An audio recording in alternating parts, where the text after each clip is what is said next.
خواب میں آٹا دیکھنا مال اور نعمت حلال کی دلیل ہے جو بغیر رنج و مصیبت کے حاصل ہوگا۔ حضرت دانیال علیہ السلام نے فرمایا ہے کہ اگر کوئی خواب میں دیکھے کہ آٹا برف کی مانند ہوا سے آتا ہے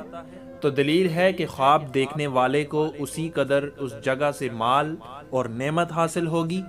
جہاں سے اسے امید بھی نہ ہو۔ حضرت ابن سیری رحمۃ اللہ تعالی علیہ نے فرمایا ہے کہ خواب میں آٹے کی تعبیر مال اور دولت ہے